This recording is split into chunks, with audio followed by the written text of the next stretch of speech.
5:30 सकाळी 5:30 कोणाची काय मिस्टेक कोणाक कितें जाला एक इंजर्डाक सीट केला हां खंयसर आजिला आजिलोन ट्रकांतलो काय खंयच्या ट्रकांतलो ना एक मोटरसायकल इन्वॉल्व आसा ही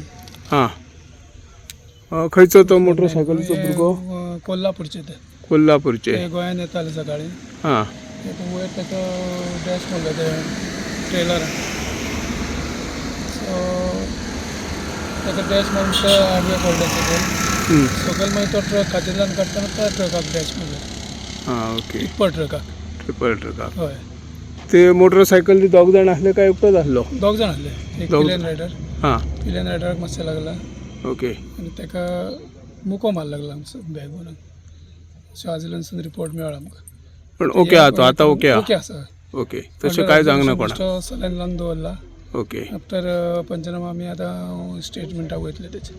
ओके येस थँक्यू नमस्कार सध्या आम्ही मालपे राष्ट्रीय महामार्ग 66 या धोकादायक जंक्शनवर आहोत आणि या जंक्शनवर पहाटे 5-5:30 वाजता 2 ट्रक आणि मोटरसायकल यांच्यात अपघात होऊन मोटरसायकल जो चालक आहे तो गंभीररित्या जखमी झालेला आहे आणि त्याला जखमी अवस्थेत म्हापसा जिल्हा हॉस्पिटलमध्ये उपचारासाठी पाठवण्यात आलेले आहे परंतु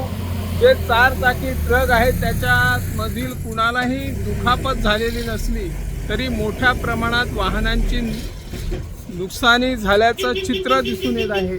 हा रस्ता अत्यंत धोकादायक स्थितीत असून या ठिकाणी जो मुख्य रस्ता बायपास होता तो बायपास रस्त्याच्या बाजूला जी दरड होती ती दरड मोठ्या प्रमाणात कोसळलेली होती आणि ती दरड कोसळतानाही सरकारने काम करताना व्यवस्थित काम केलं गेलं नाही आता जर आपण या ठिकाणी बघू शकता इथं मोठ्या प्रमाणात वाहतुकीची जी कोंडी आहे ती कोंडी होण्याचाही प्रयत्न आहे यदाकदाचित एखाद्या वेळी जर गाडी चढत असताना जर वाहन चालकाचा ताबा सुटला तर वाहनाला वळवताना कशी सर्कस करावी लागते हे चित्र आपल्याला या ठिकाणी आता दिसून येत आहे एक लॉरी या ठिकाणी वरच्या बाजूला जात होती परंतु ती न चढता ती मागच्या मागे आलेली आहे हेही चित्र आपण या ठिकाणी बघू शकतात ज्या पद्धतीने मालपे रस्त्याचं रुंदीकरण आणि जो दरड कोसळली होती तो रस्ता सध्या मागच्या जूनपासून बंद आहे ती दरड बांधण्याचं काम सुरू संथ गतीने काम सुरू आहे ज्या पद्धतीने या रस्त्याचं काम झालेलं आहे त्याकडे सरकारचं दुर्लक्ष झाल्यामुळे अशी स्थिती निर्माण झाली आहे आतापर्यंत लहान मोठे अनेक अपघात झालेले अनेकांचे बळी गेलेले आहे निदान आता तरी सरकारने याची गंभीर दखल घेऊन या ठिकाणी जे रस्ते